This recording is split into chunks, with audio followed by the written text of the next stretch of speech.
इतनी बेहिस्सी है ना ये, फिर बातें करते हैं बड़ी बड़ी। ਇਹ ਜਦੋਂ ਆਜ਼ਾਦ ਕਸ਼ਮੀਰ ਦੇ ਵਿੱਚ ਕੁਝ ਹੁੰਦਾ ਹੈ ਤਾਂ ਸਭ ਤੋਂ ਪਹਿਲੇ ਸਮਝ ਤੋਂ ਬਾਹਰ ਆਇਆ ਕਿ ਵੀ ਜੀ ਇਹ ਜਿਹੜਾ ਭਾਰਤੀ ਚੈਨਲ ਹੈ ਇਹਦੀਆਂ ਚੀਕਾਂ ਜੀਆਂ ਕਿਉਂ ਨਿਕਲਣ ਲੱਗ ਪੈਂਦੀਆਂ ਨੇ। हालांकि वही कि आप अपने ऊपर ही थूक रहे हैं। आपने जैसे ही भारत को कटघरे में खड़ा करना शुरू किया, आपने खुद ही पर थूकना शुरू कर दिया, क्योंकि आपके खुद के घर में ये सब कुछ हो रहा है।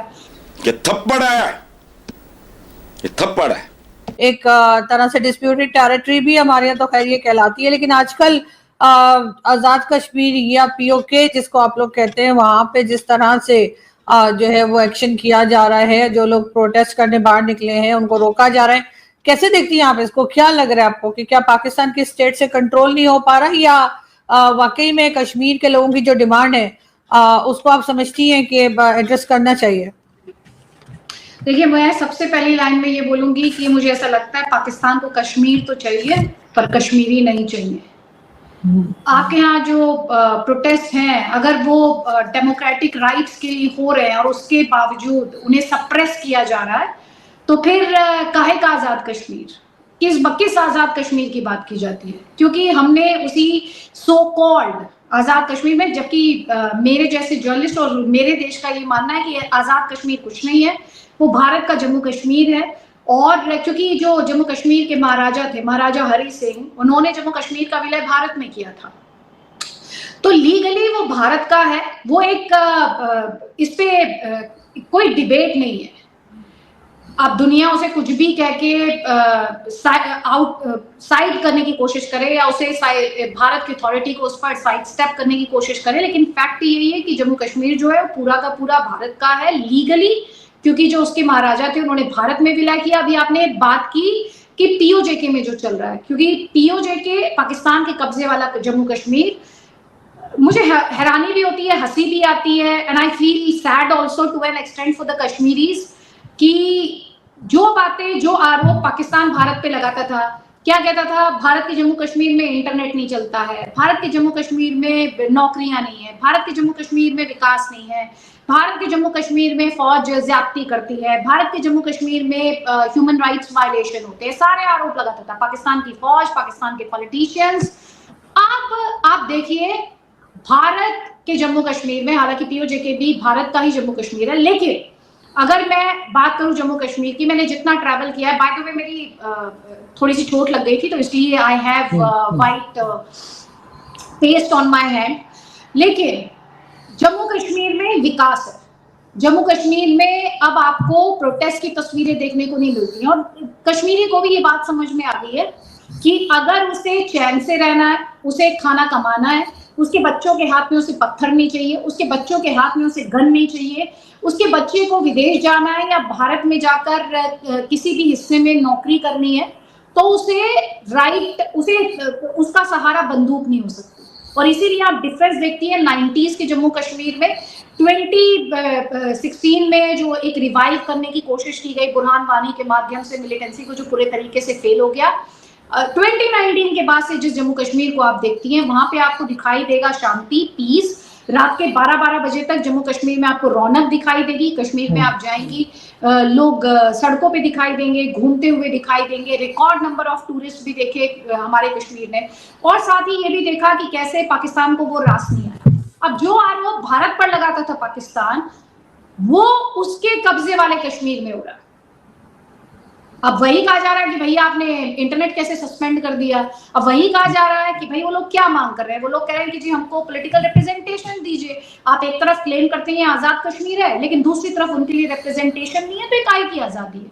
अगर वहां पे 50 से ज्यादा लोग मर जाएं, प्रोटेस्टर्स मर जाएं, तो फिर सीरियस क्वेश्चंस खड़े होते हैं। पूरी दुनिया में खुद हो रही है, आप देख रही हैं कि कैसे प्रोटेस्ट हो रहे हैं, पाकिस्तान के खिलाफ प्रोटेस्ट हो रहे हैं। आप लंदन चले जाइए, यूके चले जाइए, यूएस चले जाइए, कनाडा चले जाइए, हर जगह से अभी रिपोर्ट्स आते हैं कि भाई प्रोटेस्ट किया जा रहा है, कि पीओजेके में ज्यादती हो रही है, लोगों को दबाने की कोशिश की जा रही है। तो आपने विकास नहीं दिया। ये हालांकि मुझे कभी कोई कंफ्यूजन नहीं रहा, क्योंकि मैंने आप ही के यहाँ से एक वीडियो देखा था जिसमें एक तो मैंने लोगों को ये नारे लगाते हुए देखा कि ये जो दहशतगर्दी है इसके पीछे वर्दी है, तमाम एक्सपर्ट्स मेरे साथ आते हैं जिन्होंने ये कहा कि जो भी गवर्नमेंट्स वहां बैठाई जाती हैं, पाकिस्तान जिसे सो कॉल्ड आजाद कश्मीर कहता है, पाकिस्तान के कब्जे वाला जो कश्मीर है वहां पर वो एक्चुअली पपेट है, वो पपेट बैठाए जाते हैं। और आप खुद ये बात कहती है कि बलूचिस्तान और पीओजेके में कुछ सिमिलैरिटीज हैं। आपके मैंने कुछ इंटरव्यूज देखे तो आप खुद ये बात कहती हैं। प्रेस को वहां पे फ्रीडम नहीं है। पाकिस्तान के पॉलिटिशियंस और फौजी जो जनरल्स हैं वो ये कहते हैं कि भाई इंडिया को लेके जाना चाहिए, प्रेस को लेके जाना चाहिए, प्रेस को लेके जाना चाहिए। हमारे यहाँ तो प्रेस जाती है। मैं हर दूसरे महीने जम्मू कश्मीर जाती हूँ, कश्मीर में भी बॉर्डर एरियाज में जाती हूँ, तंगधार जाती हूँ, उड़ी जाती हूँ, मैं गुरेज जाती हूँ। आप जहां का नाम लेंगी मैं आपको बता सकती हूँ कि मैं गई हूँ कि नहीं गई हूँ। विलेजेस में जाती हूँ, विलेजर्स से बात करती हूँ, वहां पे जो सरकारी स्कीम्स हैं उन्हें किस तरह से इम्प्लीमेंट किया गया है। मेरी रिपोर्ट्स में सब कुछ बहुत ही वेल डॉक्यूमेंटेड है और आपने देखा भी होगा उसमें से बहुत सारी रिपोर्ट्स जो हैं, और उसमें बाकायदा कश्मीरी बताते हैं कि वो कैसे चेंज को देखते हैं 2019 से पहले के कश्मीर को और 2019 के बाद के कश्मीर को। जम्मू कश्मीर में अब आप सोचें कि कहा जाता है डेमोक्रेसी, जम्मू कश्मीर के मुख्यमंत्री कौन? जम्मू कश्मीर के मुख्यमंत्री नेशनल कॉन्फ्रेंस के उमर अब्दुल्ला है। जम्मू कश्मीर में पॉलिटिकल सिस्टम में महबूबा मुफ्ती बैठी हैं। जम्मू कश्मीर के पॉलिटिकल सिस्टम में सजाद लोन बैठे हैं, अल्ताफ बुखारी बैठे हैं। ये सब जाते हैं चुनाव में। 2024 में बड़ा इलेक्शन हुआ, सब लोग गए, चुनाव हुआ और एनसी ने वो इलेक्शन जीता, नेशनल कॉन्फ्रेंस ने वो इलेक्शन जीता और सरकार बनाई। तो जो आरोप आप दूसरे पर लगा रहे थे, इसलिए बोलते हैं, एक कहा जाता है कि वेस्टर्न यूपी में स्पेशली इंडिया का जो सबसे बड़ा पॉपुलेशन वाइज सूबा है थोड़ा सा बहुत ही क्रैश है, लेकिन फिर भी मैं उसको बोलूंगी कि अगर हवा में मुंह करके आप थूकेंगे तो थूक आप ही के ऊपर आकर गिरेगा। तो पाकिस्तान की हालत वही कि आप अपने ऊपर ही थूक रहे हैं। आपने जैसे ही भारत को कटघरे में खड़ा करना शुरू किया, आपने खुद ही पर थूकना शुरू कर दिया, क्योंकि आपके खुद के घर में ये सब कुछ हो रहा है। पीओजेके में हो रहे प्रोटेस्ट इस समय बहुत ही ज़्यादा वायलेंट रूप ले चुके हैं और उसका रीज़न ये है कि जो पीओजेके की पब्लिक है वो पिछले कई दशकों से ऐसी सिचुएशन में रह रही है जहां बेसिक एमिनिटीज़ और बेसिक फैसिलिटीज़ भी प्रोवाइड नहीं करवा पा रही है पाकिस्तानी स्टेट, और इसी वजह से उनका गुस्सा अब भड़क चुका है और वो बहुत ही बड़े स्केल पर प्रोटेस्ट कर रहे हैं और पाकिस्तान की सरकार से आवाज़ उठा रहे हैं कि उन्हें बेसिक जितनी भी ज़रूरतें उनकी हैं वो पूरी करी जाएं और उनकी मांगों को फुलफ़िल किया जाए। और ये प्रोटेस्ट इस वक्त और भी ज़्यादा वायलेंट इसलिए हो रहे हैं क्योंकि हाल ही में जिस तरह से इंडियन जम्मू एंड कश्मीर में डेवलपमेंट हुआ है उसको देखकर पाकिस्तान ऑक्यूपाइड जम्मू एंड कश्मीर में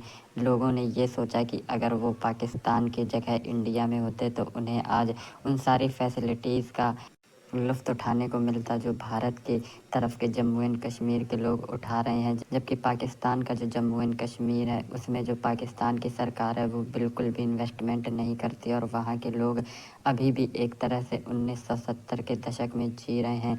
और इसी वजह से अब ये प्रोटेस्ट बहुत ही डिसाइसिव साबित होने वाले हैं और आने वाले समय में पूरी प्रोबेबिलिटी है कि पाकिस्तान जम्मू एंड कश्मीर जो है वो इंडिया में सबमर्ज हो जाए या फिर एक अलग ऑटोनोमस रीजन बन जाए, क्योंकि अब पानी सर से ऊपर जा चुका है।